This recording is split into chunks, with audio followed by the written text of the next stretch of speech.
It's pretty safe to say that being a man is not the same as it used to be even a few decades ago, and the men going their own way movement is very much a product of that idea.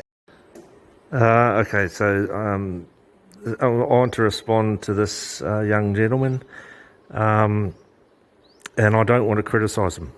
Okay, this response is not about criticism of this young man. He has some very good points that he makes, and he articulates them very well.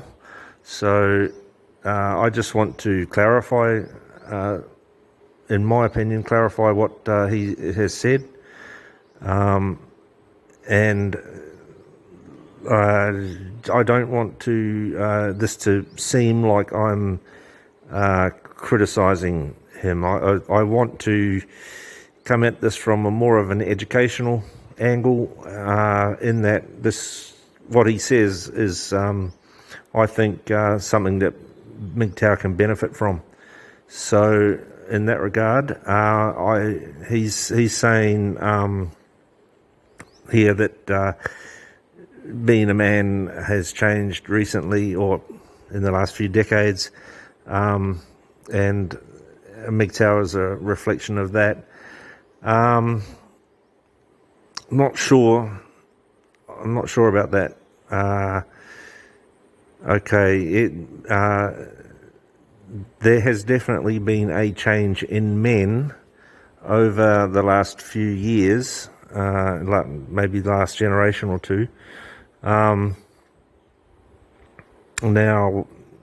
I'm not sure what that's down to, but MGTOW and the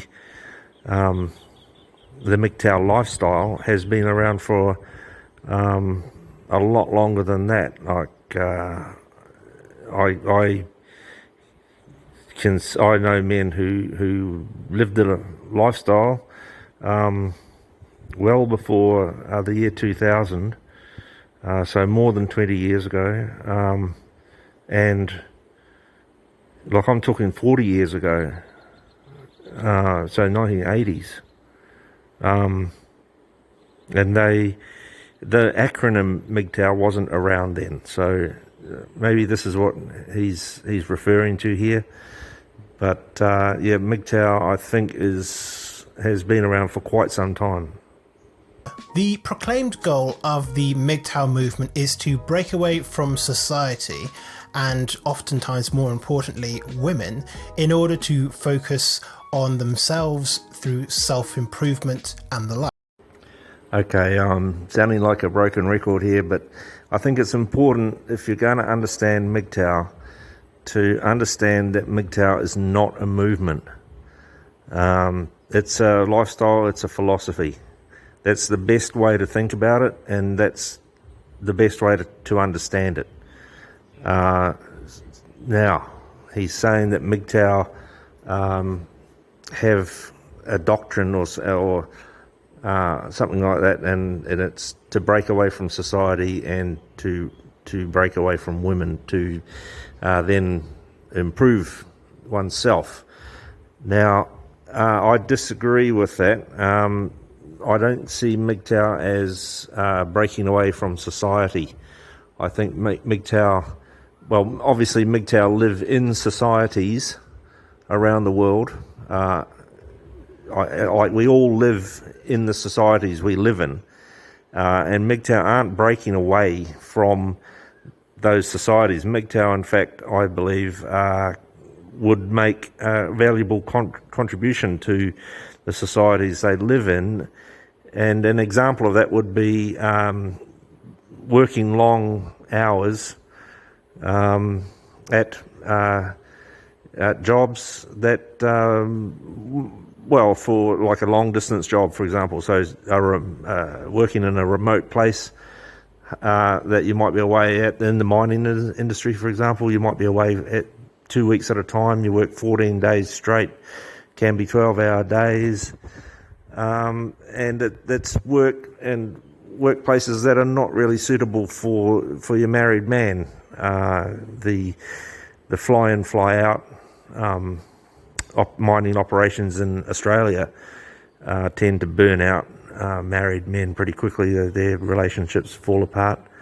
But the single men are good to go on it.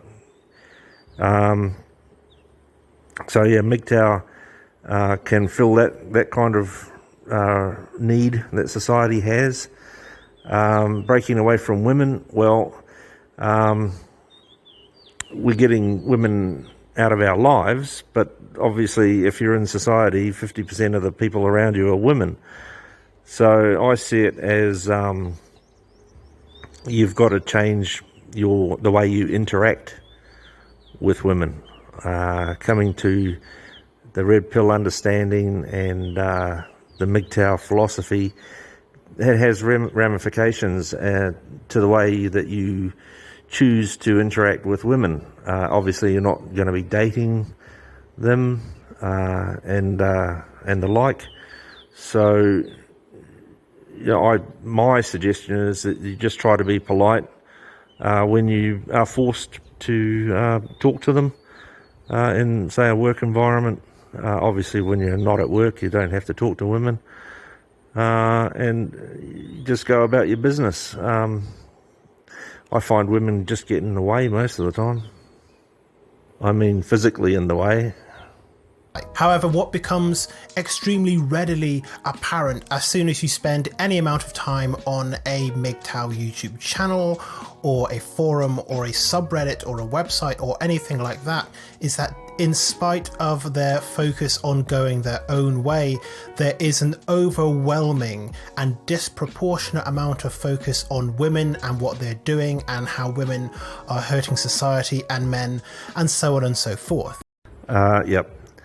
I agree with this point, and I've got to say I did think in the same way as yourself. I was looking at it as MGTOW wasting a lot of time on women in these videos that they're making. I've come to a different understanding regarding this point, and now I see it more as an educational opportunity for MGTOW to call out women's behaviour and highlight it for other men. Now, you think about it, okay? So, you've got women in your life, okay? So you've probably got a mother, and you may or may not have a sister or two, three. At no point in your life to now has a mother or sister pulled you aside and said, "Look, son, there are some bad women out there. Steer clear of them." And I'll give you a few examples, blah, blah, blah, blah, blah. So, in that regard, men calling out women has this educational aspect to it. And I think it's a valuable tool to see what the bad side of femininity, because you don't get it in society. You don't get told that there are some asshole women around. All you're told is respect all women and listen to all women, believe all women. You don't get the red pill view, and I think it's. I used to think that it was a waste of time, but now I've come to understand that it's not. It's actually a very valuable activity, and not just to call out women.